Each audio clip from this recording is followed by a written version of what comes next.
कमला एक बहुत स्वार्थी महिला है। उसने पैसों के लिए एक ऐसे इंसान से शादी की जो पहले से शादीशुदा और एक बच्चे का पिता भी था। कमला के पति को मरे हुए एक अरसा बीत गया है। अब वो अपने सौतेले बेटे वैभव के साथ रहती है। वैभव के दिल में अपनी माँ को लेकर इतना डर है कि वो अपनी माँ के सामने एक शब्द नहीं बोल पाता। उसकी माँ जो कहती है उसको सर झुकाकर वही मानना पड़ता है। वैभव, तुमने अभी तक घर का काम क्यों नहीं किया? तुमसे कितनी बार कहा है कि सूरज निकलने से पहले तुम घर की साफ सफाई पूरी कर दिया करो। वैभव कुछ नहीं बोलता, चुपचाप सर झुकाए अपनी माँ की बात सुनता रहता है। तभी पास में खड़ा नौकर सुखराम कहता है, मालकिन, वैभव बाबा को रात से तेज बुखार है, इसलिए वो सुबह जल्दी उठ नहीं पाए। उनके बदले मैं घर की साफ सफाई कर देता हूँ। इसे कोई बुखार नहीं है। मैं इसे अच्छी तरह से जानती हूँ। ये सब काम न करने के बहाने हैं। सुखराम काका, बोल दो इसे, सारे घर का काम यही करेगा। और इससे समय पर अपना काम पूरा नहीं किया तो इससे आज का खाना भी नहीं मिलेगा। मगर मालकिन, वैभव बाबा की सच में ही तबीयत खराब है, आप एक बार देख तो लीजिए। कमला बिना कुछ बोले वहां से चली गई और बेचारा वैभव तेज बुखार में भी काम करता रहा। कमला वैभव की शादी एक ऐसी लड़की से कराना चाहती थी जो अनपढ़ हो और कमला से इसी तरह डरे जिस तरह वैभव डरता है, ताकि वैभव की सारी जायदाद और धन दौलत उसकी मुट्ठी में रहे। लेकिन आज के जमाने में ऐसी लड़की मिलना मुश्किल है। कमला कार में यही सब कुछ सोचती जा रही थी कि तभी रास्ते में, अरे ड्राइवर, तुमने कार क्यों रोक दी? और ये इतना शोर कैसा? मैडम, आगे कुछ बंजारों का खेल चल रहा है, इसलिए भीड़ लगी है। मैं अभी भीड़ को साइड में करवाकर कार निकालता हूँ। ड्राइवर भीड़ को साइड करके कार निकालने की कोशिश करने लगा कि तभी कमला की नजर रस्सी पर चल रही एक फुलवा नाम की बंजारन पर पड़ी। क्यों ना मैं इस बंजारन की शादी वैभव से करा दूं? ये तो अनपढ़ लग रही है, मेरे पैरों तले दबकर भी रहेगी। मुझे अभी इसके माँ बाप से बात करनी होगी। ये सोचकर कमला ने उन बंजारों से बात की और उन्हें शाम को अपने घर बुलाया। फुलवा के माता पिता वहां उसे लेकर आ गए। उन्होंने इतना आलीशान घर पहले कभी नहीं देखा था। अच्छा हुआ आप लोग आ गए। देखिए, मुझे घुमा फिरा कर बात करने की आदत नहीं है, इसलिए सीधे सीधे मुद्दे पर आती हूँ। मुझे आपकी बेटी बहुत पसंद है। मैं अपने इकलौते बेटे की शादी आपकी बेटी फुलवा से कराना चाहती हूँ। इसके बदले में आप जो चाहो वो ले सकती हैं। तभी फुलवा की माँ कहती है, ये क्या कह रही है मेम साहब? कहीं आप हमारी गरीबी का मजाक तो नहीं उड़ा रही ना? आप मेरे बेटे से मिल लो। अगर आपको मेरा बेटा पसंद आता है तो मैं कल से ही शादी की तैयारी शुरू कर दूंगी। सुखराम, सुखराम, वैभव को लेकर आओ। फुलवा अपनी माँ के कान में फुसफुसाती है, माँ, कहीं इस मेम साहब का छोरा पागल तो ना है? फुलवा अपनी माँ से बात कर रही होती है कि वैभव वहां आता है। फुलवा उसे देखती ही रह जाती है और उसके माता पिता उसकी शादी तय कर देते हैं। शादी वाले दिन किसी को फुलवा और वैभव की बेमेल विवाह की बात समझ में नहीं आती। फिर भी एक औरत कमला से पूछ ही लेती है, कमला जी, आपने अपने इकलौते बेटे की शादी देहाती गवार से क्यों करा दी? ये बंजारन आपके घर की बहू बनने लायक तो नहीं है।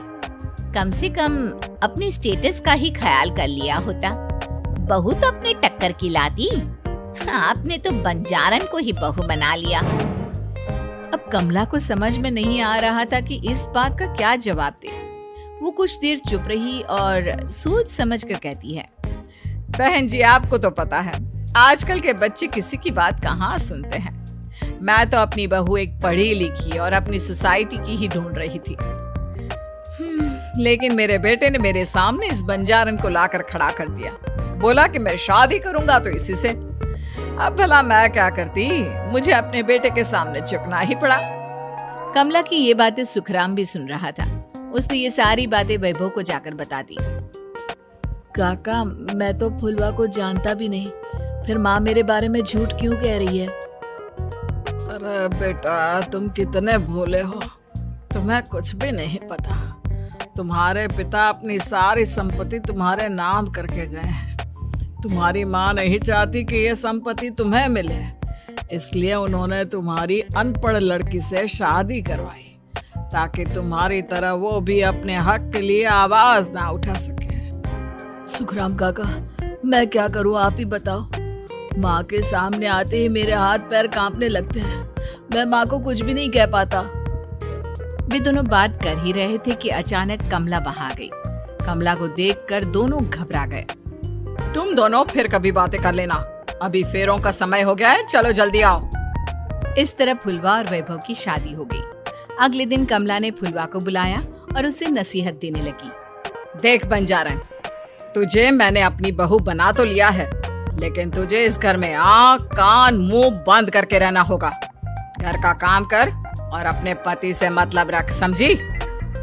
कमला का ऐसा रवैया फुलवा को बिल्कुल समझ में नहीं आया। उसने वैभव से इस बारे में बात की।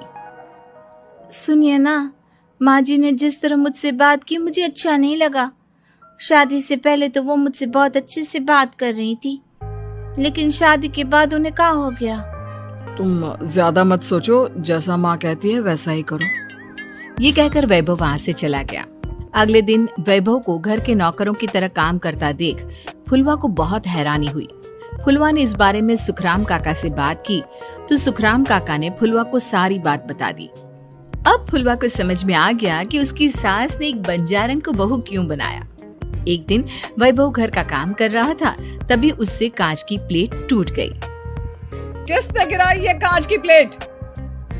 वैभव को वहां खड़ा देख कमला ने छड़ी से उसे मारना शुरू कर दिया। उसके पैर में कांच चुभ गया और खून बहने लगा, लेकिन फिर भी कमला उसे मारे जा रही थी। ये देखकर फुलवा ने कमला के हाथ से छड़ी छीन ली और तोड़कर फेंक दी। बंजारन, तेरी इतनी हिम्मत, तूने मेरे हाथ से छड़ी छीनी? कमला फुलवा को थप्पड़ मारने ही वाली थी कि फुलवा उसका हाथ पकड़ लेती है। ओ सस माँ, मैंने मॉम की गुड़िया ना समझ लियो। बंजारन हो बंजारन, ईंट का जवाब पत्थर से देना जानती हूँ।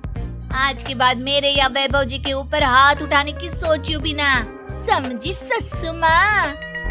ये कहकर फुलवा वैभव को लेकर वहां से चली गई। उसने वैभव के पैर पर पट्टी बांध दी, उसके आंसू पोंछे। वैभव ने पहली बार किसी के दिल में अपने लिए इतना प्यार महसूस किया। अब फुलवा वैभव का हर काम में हाथ बटाती, उसका बहुत ख्याल रखती। इस तरह दोनों बहुत ज्यादा नजदीक आ गए।